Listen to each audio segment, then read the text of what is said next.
Alright, hello you guys. Welcome. I hope you guys had a nice weekend. I'm sorry I'm not here today, but as you guys know, I have to go to meetings and stuff, which, tend to be more boring for me than if I was actually there with you guys, but I know you guys will be awesome without me. So let's go ahead and get started for today. So first, make sure you guys are doing your warm-up. Make sure you have your notebooks out. Your question for today is, which human right do you think is the most important and why? And if you forgot the human rights, there is a whole list of them on Google Classroom that you can go check out. So feel free to go ahead and pause the video right now so you can take your time to write. And remember, it has to be 5 to 7 sentences. Okay, and we're going to go ahead and move on.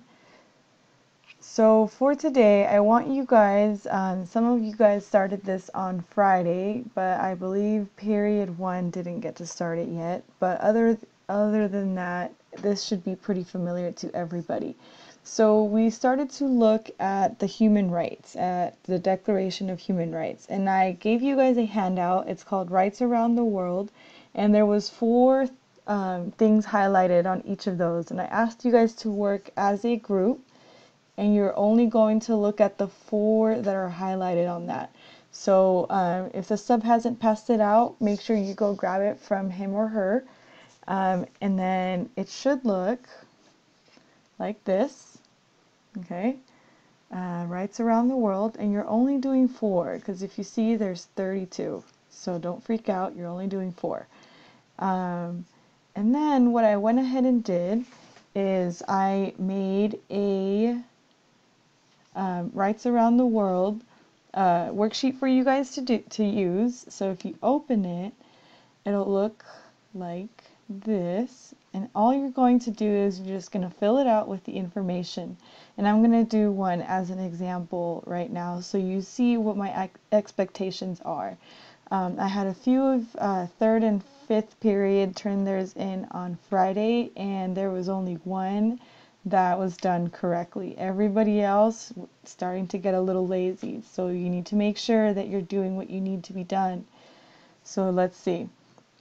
The first thing that I want you to do is to go ahead and read the scenario, and I went ahead and made one for myself.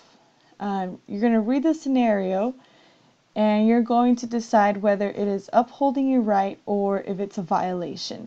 And so the scenario that I made for myself is this one.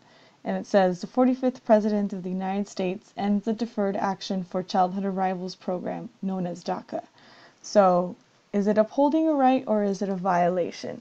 So what I can do is go back to Google Classroom and open up the Human Rights website. Okay, you guys remember this? Okay, and then if you look at the Universal Declaration of Human Rights, okay, now you have them all right here. Okay, and you can also watch the videos again. Okay, remember we went through this, and they're all right here.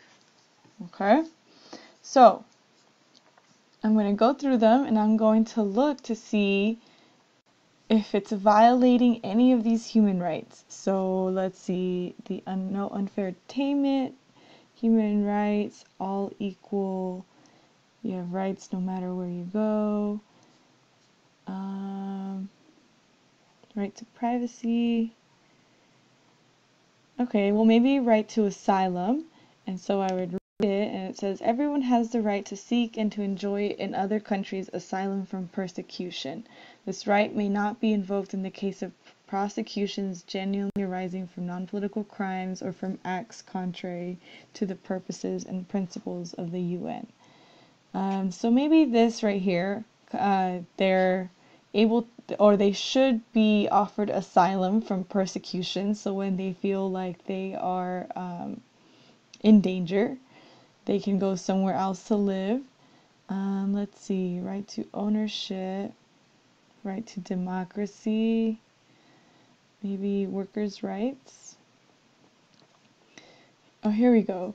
So according to the workers' rights, which is human right number 23, it says everyone has the right to work, to free choice of employment, to just and favorable conditions of work, and to protection against unemployment. Everyone without any discrimination has the right to equal pay for equal work. Everyone who works has the right to just and favorable remuneration, ensuring for himself and his family an existence worthy of human dignity and supplemented, if necessary, by other means of social protection. So I'm just going to focus on this right here. Everyone has the right to work, to free of choice of employment, and to just and favorable conditions of work, and to protection against unemployment. And then the right to education. I'm going to focus on those because if any of you guys know, what DACA does is it allows people the right to work and the right to be able to get an education, whether it's in high school or in college. So I'm going to say that ending this for these young people is a violation. So I would write a violation if I was using this one right here, which all of you should be using.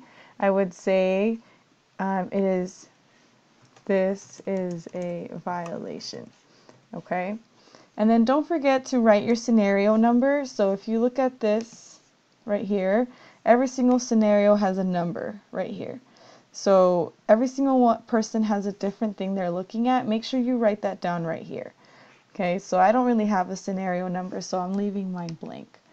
And then when I say which right does it correspond to, I'm going to go back and I'm going to say it corresponds to workers' rights and it corresponds to the right to education, because both of these, or I'm sorry, the president ending DACA is violating both of those, because now he's taking away people's right to go to school and people's right to work.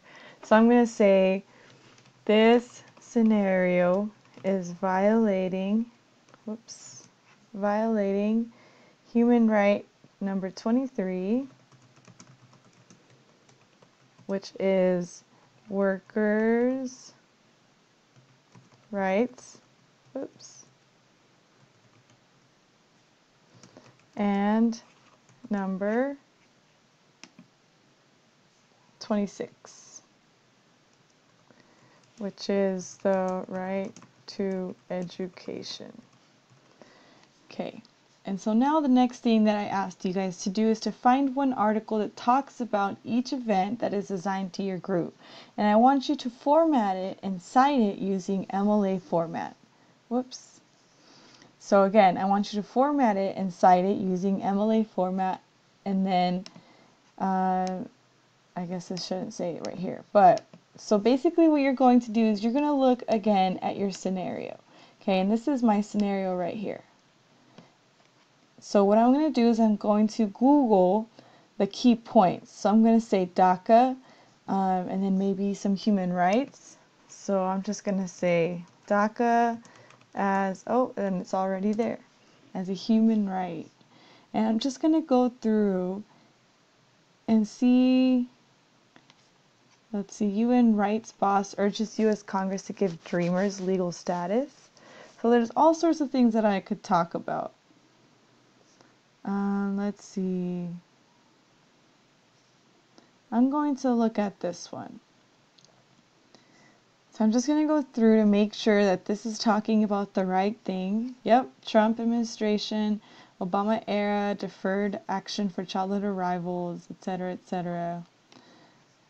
Okay, but now instead of just copying and pasting this